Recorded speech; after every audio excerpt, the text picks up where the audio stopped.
is clear, Gitahi.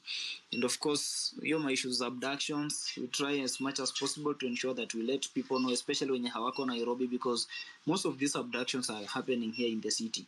So when you hawako huku, we'll ensure we do that. Okay, so Gift, you can proceed.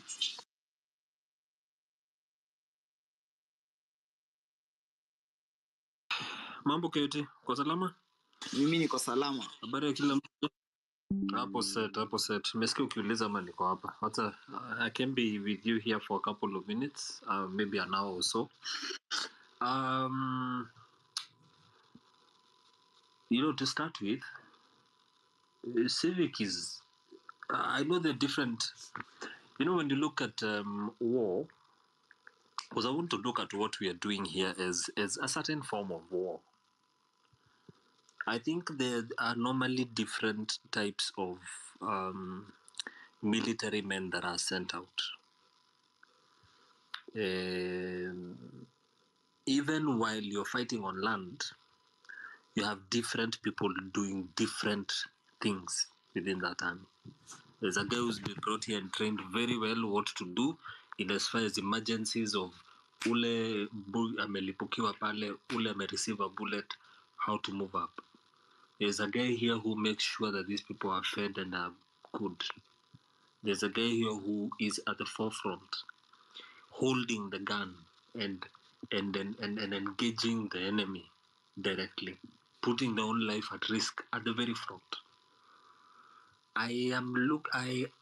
Recently, KOT, I've been starting to view this, whatever we are doing, as such.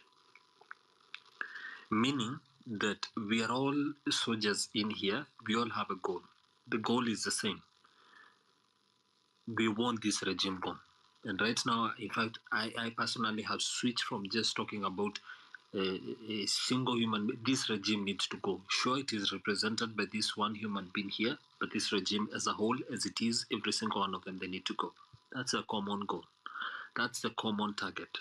Deal. But we are all going to fight and get to that target differently. Right now, if you're walking into different various spaces, you will notice that that's where the conversation has gone to. People have started checking and asking themselves in a way where some are agreeing, some are not. What do we do? What do we think we should do? For some, they will talk about continuing what some of our brothers have been doing, which is exposing the corruption, the useless projects that have been doing nothing for us for years. For some, it is, I hear for some they will say, we are getting abducted, we are getting hit when we go out, we need to protect ourselves. You know what? It is time we militarize our movement, take care of ourselves. If they come for us, we go for them. They bring that Subaru, we buy. There are those who, personally, I'm not attesting to and accepting to, that are saying, tuwasalimia hata. Wabunge twende kwake, tusalimie, choma ile. There are those, like you and me, KOT, are saying, while we can rant and say all of that and throw stones and do whatever, on what basis will you be able to grow a larger momentum of persons if you don't actually first engage them in a process of educating very clearly why we need to move the momentum of this movement faster and greater, so that I can go to Kimilili and talk to what do you guys farm, KOT, in your village? Mostly, we do farm maize and sugarcane. Now, the only way I'm going to relate with a mama or a mzee there is for me to relate with them either with regards to sugarcane, either with regards to maize. What can I talk to them? Show them just how much this regime is taking away from them, from the things that they relate with. If I go to Nyeri right now and I meet young men, if I go to my village, I meet 90% of the young men who have completed high school over the last 4-5 years are either roaming the village or have found one way or the other and convinced a family member or the other or some friends to help them buy a motorbike, and they've bought it. For some, it is working for them. For a big chunk of them, they've killed themselves with those motorbikes. How do I go and relate to those young men as guys who just left the high school, Some are 20, some are 22, some are 23. So, what is my point? My point is that there are different directions that this thing has to take. Civic education for me, I believe, is, and I stand corrected, one of the core bases of everything else we may want to actually do. The civic duty that we take individually and as a group and as a country. What we do as civic duty, educating the people around us, taking the message even further and deeper in different areas, whether it's institutions, town hall setups, bunge za wananchi that are happening in different towns. And I'll talk about some of my ideas that I want to throw to KOT and some of us later. But that's where it's going to start. Wacha niongee na nothing. Before nothing, wacha niende Abraham, can you hear me? I'll to start with Abraham, then you're there? Yes. Excellent. Good evening, Laura. Good evening. How are you? Cool. Yeah. Talk to us. Thank you for giving me this opportunity. Pole niko na homa kidogo. I think for me, I'm excited and quite happy about the job that you guys are doing. You're doing a marvelous job. And you should feel encouraged and you should work even harder. And it is for us as a team to support you and to make you feel that what you're doing, we are proud of it. And not only are we proud of it, but the whole country is. Now, I think you're doing a good job. But like Gift, I think it was Gift who was talking before, was saying, as much as we may want to make this one a political stand, I think for me it is more of an evolution. Whether we call it political or we call it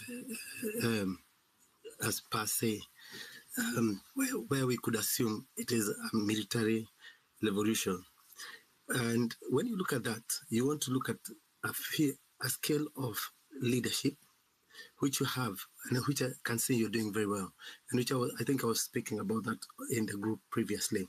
Because in the army, if you don't have a good plan or you are not organized, then you end up getting beaten very well.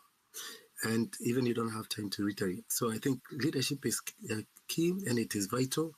It is good for us to understand exactly who is holding what area with the leadership of KOT and others. Just like my previous guy, the guy who spoke here previously, was talking about being more specific and understanding the area, geographical area. What do these people grow? What is their main source of income? How is that affected by the current legislation? Say, for example, I could hear that every farmer has to be registered in Mwea. You cannot just sell your rice. You'd have to get a letter from the Ministry of Agriculture somewhere. So how does that affect a small-scale farmer who just does a little bit of farming, and then he has to sell a little bit to have to buy, say, for example, cooking oil and toiletries. So how does that affect them? Again, still on the same ground, you will be thinking about age differences. So who are you addressing? And when you address them, what is your response? Because, you know, when you go to the villages, just like I think there was one lady who was speaking before me, you go to the villages and you find that there are those people who are educated, but they are not informed.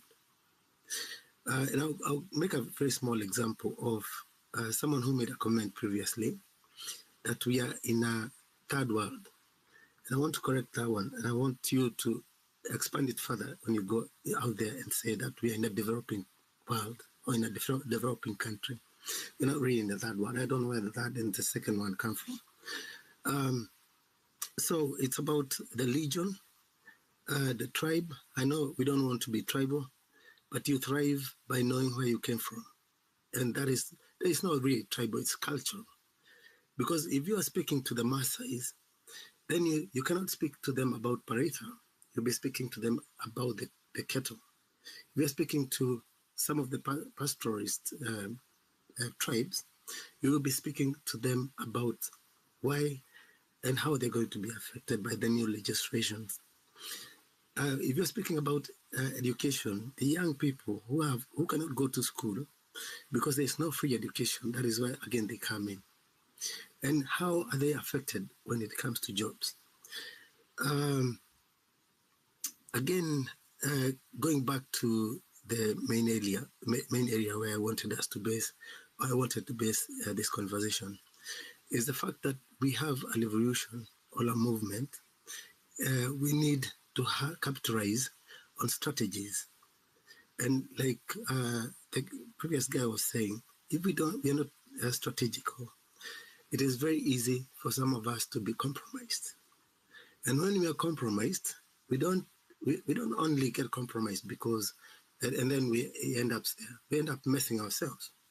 And that is why you could see some small fights which will come in a group because we are not organized and we don't even know who is who.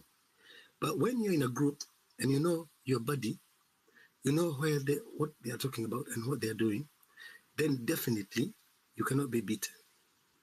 But when you don't know, even just come from the bush and I said, I'm going to fund you. And you cannot, I cannot have that urge to understand that even if we differ, we need to understand each other. And who is who? Then that is where we become, if we don't know, then if we don't have a structure, then that is where we lose our battle. But if we are organized, even the gangs, even the cows, when they're going to a cattle, they follow a line, they have a chain. If we have that, then that is the core. Again, it's a pivot. It is how we know who is going where. Now, say for example, we know KOT is going here. This is what he's doing. Who is he with? How do we support him? How do we make that team a little bit bigger? So I think basically for me, in an overhaul, I would say, I think you guys are doing a good job.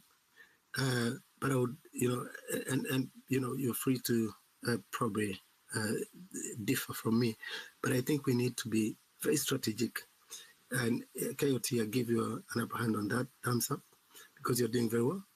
But we also need, as a team, even in the group, if we go back to the group, we do need to have a structure. It can't just be that I just come in and I say my own thing. I say something bad about you, and it is going to affect you seriously, then it's not looked into. And, probably I've spoken over the civic education, but it is also part of civic education, because if I speak bad about one of the guys who is doing civic education, how does it affect that person? And how are they going to be able to do it tomorrow? So I think, we need to have a structure. And you guys are doing a great job. Even when you go out there, again, another structure, be able to know who comes from where, what age, what tribe, what region, what do they believe in. And then now you'll be able to venture, and it's going to expand. We're ready to support you. Thank you very much. Asante, Abraham.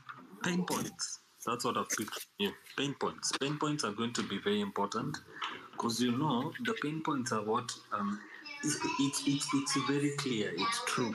We need to do civic education at a very large scale, but then it needs to be made relatable. And I think mimi ninaiongea a lot kama mse wa branding na marketing, because whenever I'm thinking about packaging a certain brand or whatever to take to someone, I have to ask myself, who are the different people who would be willing to take on this brand? Now, here, civic education is what I'm calling as a brand. All right, I know it is these people, I know it's these people, I know it's these people. All right, how do I talk their language? If, for example, today I'm pushing a soda, I know I need to talk to young people who are probably between the age of 15 or say about 16 to 22, but I also have to talk to a, a 26 or 27 to a 35-year-old mom who also is the decision maker in the house. So how do I talk to her on which is the best sodas for her to take, and how do I talk to the young guy as well and show them this is the best soda to take? So it's the same thing with this civic education thing. We need to look at it from what are the pain points. If I go to Nyeri and I want to talk to the different people there, what affects them? What are the things that affect them there from education perspective, from agriculture perspective, from development perspective, from health perspective? Okay, now, since I've known this way, how do I reach to each one of them? And once we are able to now break it down just like that, one of the things that I want to come up with, and I'm hoping that us and KOT will be able to come up with, is sooner rather than later, we're going to have even the general public helping us to sort of almost map out something. They're reaching out to us and telling KOT, hey, KOT niaje, Baba, you should come to Meru. Meru unajua tuko na place flani, there's this and this that is happening here, there's this and this that is happening there, we think this can be an opportunity. It starts giving us the ability to be able to start creating an even larger roadmap that even allows us to know, okay, fine, this week KOT is going to Mombasa, but it doesn't mean he's not going to go back to Mombasa again, because there will be more things that we need to tackle in Mombasa. And so that way we are being able to fashion our need to know this time when we go, we've reached out to these types of groups and these types of groups in Mombasa with respect to these pain points. Now, if we're able to go back a second time to Mombasa, we know now this time we're going to a different type of people with this different type of message. Hi, Nothing. How are you? Nice to see you. I always find it weird to say hi, Nothing. Good evening, everybody. As usual, I always start by saluting our comrades that we've lost on this journey, those who are missing and the injured, and Kenyans at large, because this is a very heavy burden every one of us is carrying. But if that is what we have to do to actually salvage our sovereignty as Kenyans, we're the ones who are going to be here with the consequences. It is important that we partake the journey during the toughest of it. And I don't think it will ever get lighter, because whenever we remember, we will look back and see the heavy price that has been paid towards this. So I'm grateful to join in with you guys today. And yeah, we need to put in more work on civic education. Like I've said previously, for me, I would suggest that if we can, for example, buy USB speakers, and then we have a few people go into the studio, translate them in the pain points in vernacular. Then we facilitate these people on market days. You turn up if it's in Kisumu, and probably we can choose a subject like education funding model, because it doesn't matter. We know that the politicians have a following, but it really doesn't matter who the following is. If your child is going to be locked out of uni because of this punitive funding model, I don't think they will follow through with the political alliances they have had in the past. So that they realize the decision that they make will impact not just them, their children and generations to come. On the agriculture bill, the same. I don't think there's any farmer who will be like, oh, because I'm in favor of a particular individual, I'm going to support him at the expense of going to jail and being denied a right to grow my food.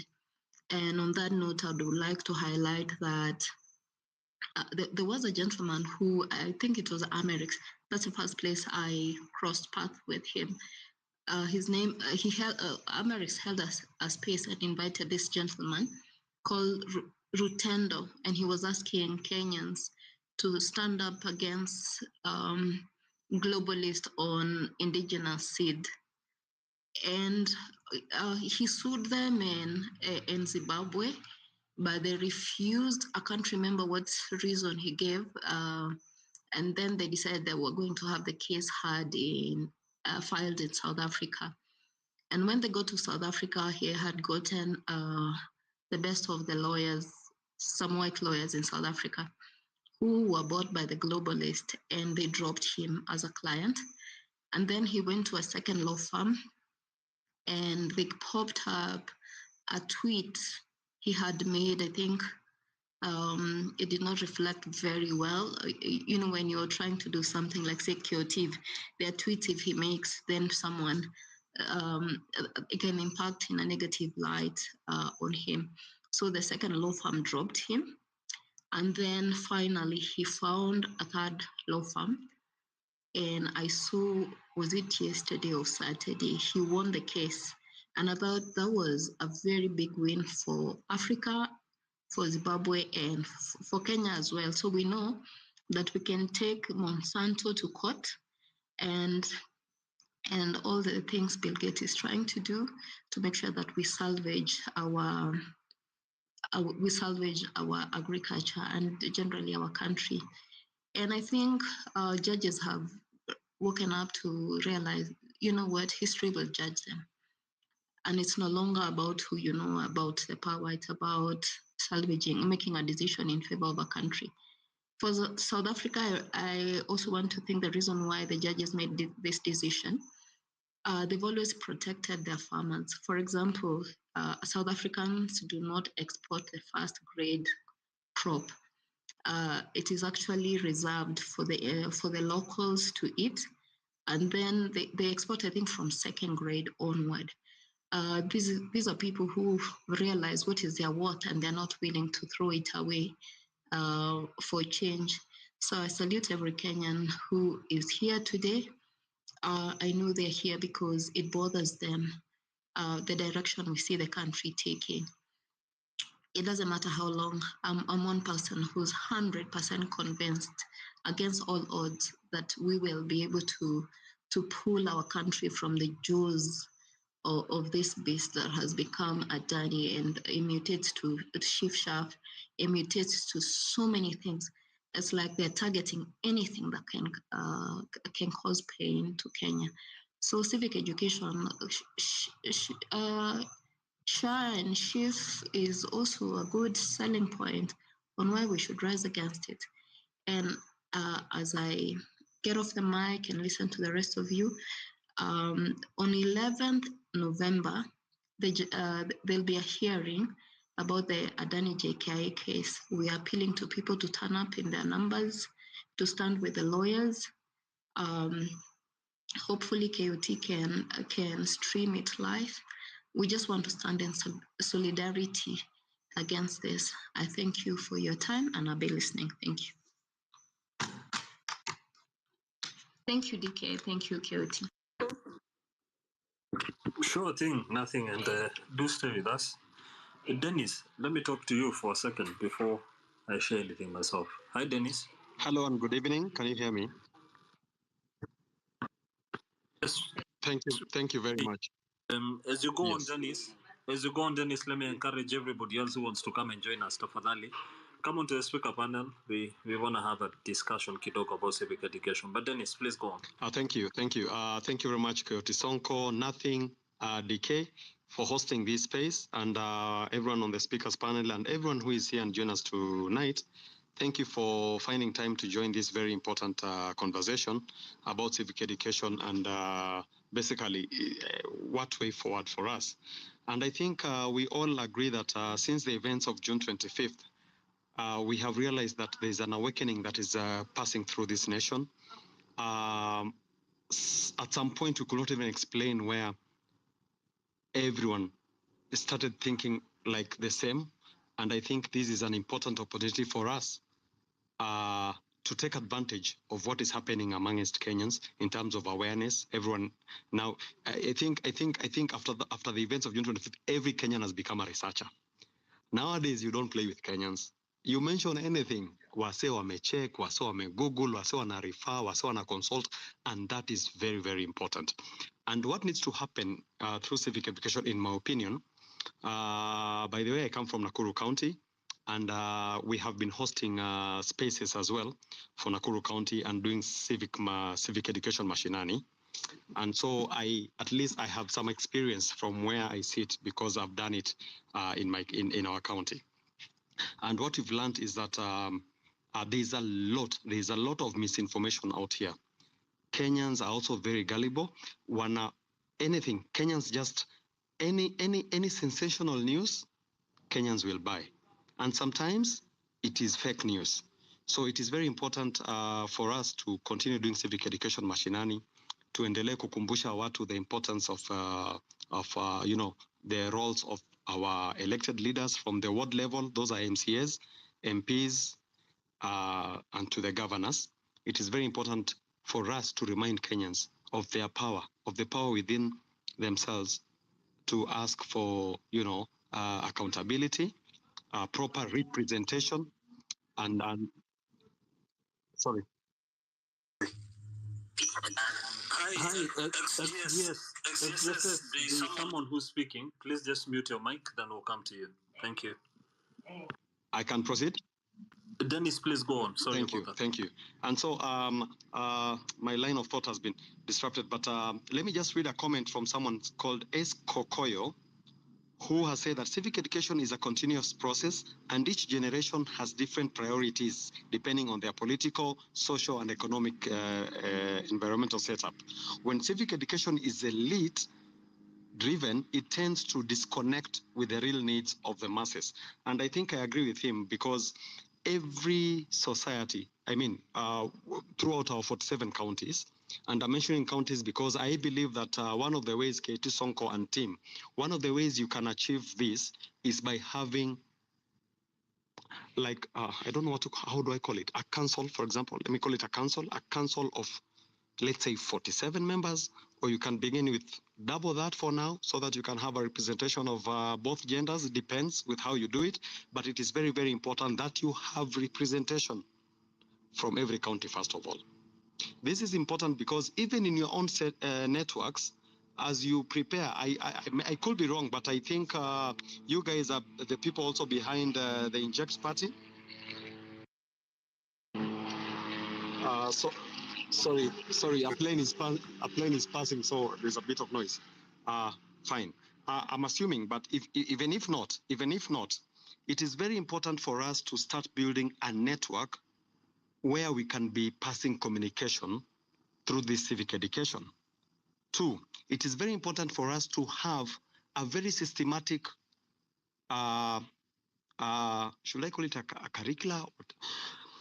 A way of passing this civic education. We need to agree and decide and do research on the things that we are going to talk about, so that when you also go to the ground, whether it's through town hall meetings, public barazas, whatnot, or any other way and means, even through social media, those who are able to do videos, post on social media, whatever communication, whatever influencers, we welcome everyone on board.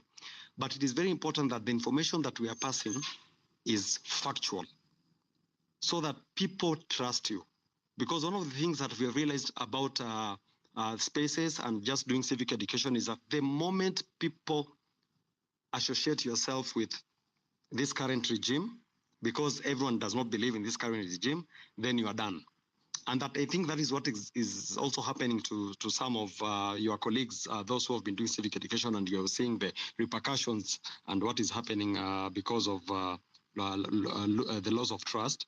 But most importantly, we need to also be able to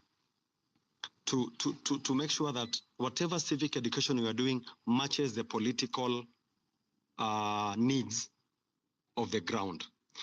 Not every county is the same. For example, we cannot be doing the same civic education in Wajir, and it is the same being done in Bungoma, for example. We cannot be doing one in Lamu, and we expect that it should match the one in Turkana. Of course, when it comes to matters constitutionalism, accountability, and representation, we understand that civic education upon is same. We need to send the same clear message. But some of the needs are very attached to mashinani. And that's why in politics we say kila kitu inaanzia wapi? Local. Politics is very local. And because politics is very local, and this matter of civic education, we cannot separate it from politics.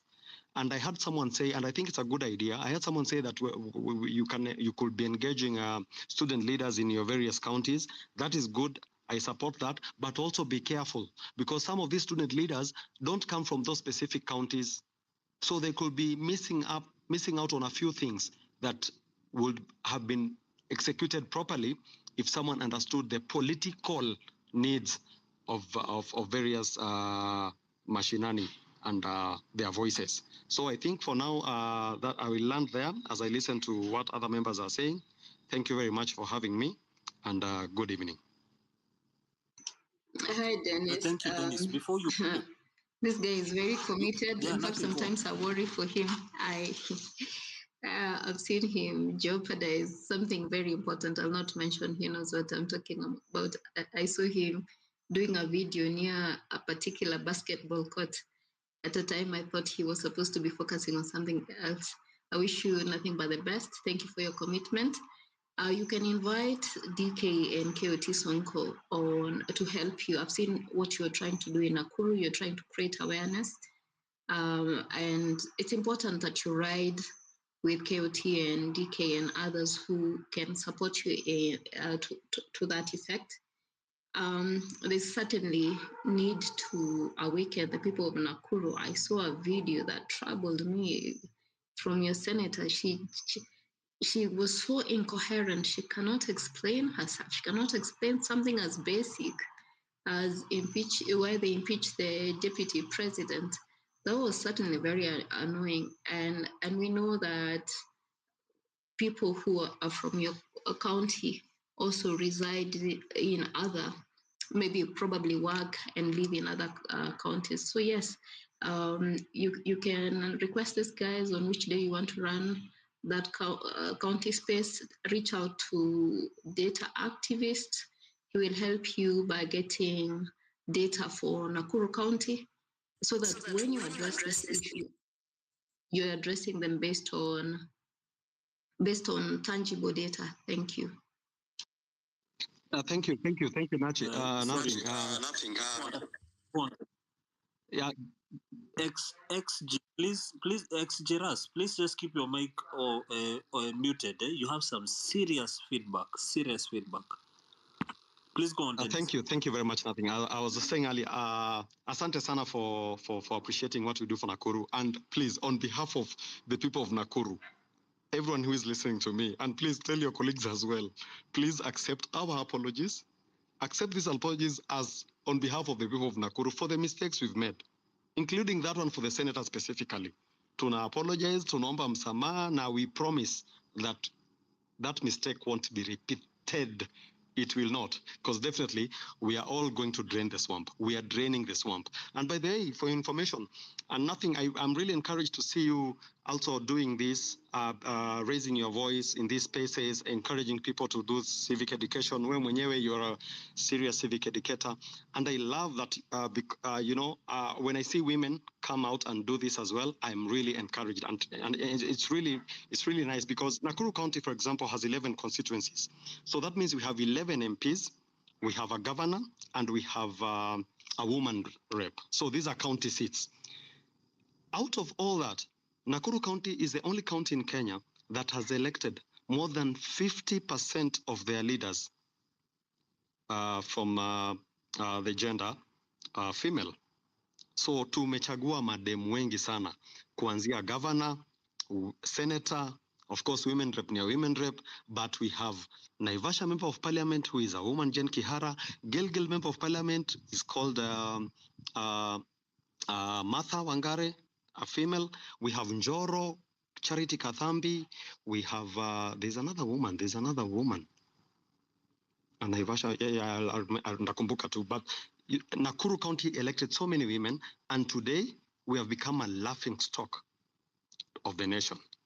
I don't want to mix this gender issue as if it's part of the weakness that we have in Nakuru, No, absolutely not. As a matter of fact, I really encourage women to participate in active politics. I really encourage them to be voices, just like the way men have been, dominating this political space. So thank you, Sana. Nothing. KOT Sonko and team, we've been hosting spaces. Every time during our space, we usually invite the respective CECs, because we have been doing spaces in going around departments of the county to just find out what's happening. We get people's opinions, we get proof of what's happening on the ground. Mawaziri wanakuja, waziri wa county, they usually come to respond to queries. So it has been quite successful. Even Nakuru County government has actually benefited a lot from them engaging with the people directly online, because it helps to reduce anxiety. These are things that politicians need to understand, that this kind of spaces haziko hapa kuwalima, ziko hapa kusaidia kureduce anxiety ya watu, because raia wako na hasira. Let me tell you, Kenyans are angry. Kenyans are very angry people. Saizi ukafanya tu kitu kidogo, ingia tu ma3 na uanze kucomplain. Yani mtapiga story hapo, utatoka na manamba za kila mtu. Ingia taxi kwa cab uanze kupiga story na dereva wa cab. Start complaining usikie. Hata anaweza kupea discount kwa sababu yao maneno. So Kenyans are very angry, and one of the ways of reducing this anxiety is by let the people air their views, let them talk and explain to them. And it's very important that even the government, county governments, understand this as well, because it's not a campaign tool.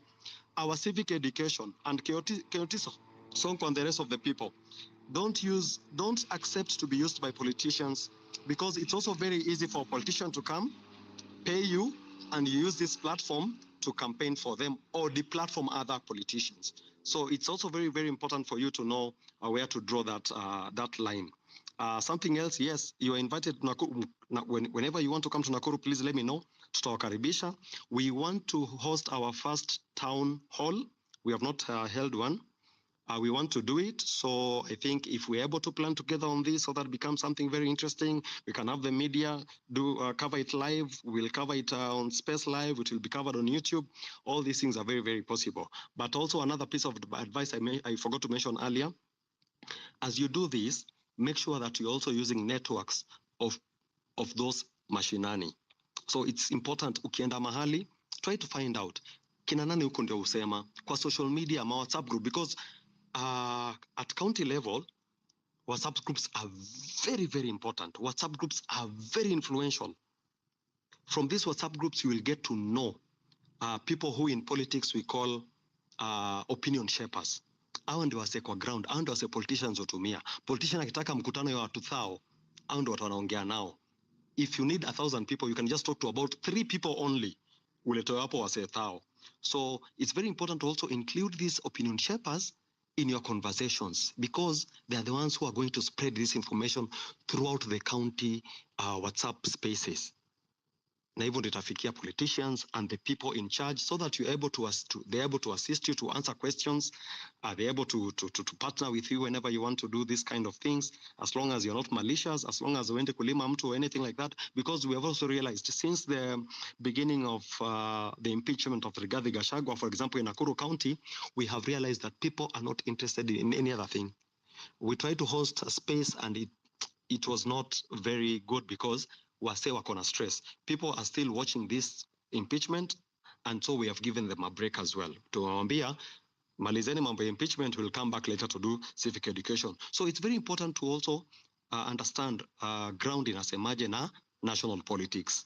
You cannot go with the same message in Eldoret and take it to Nyeri.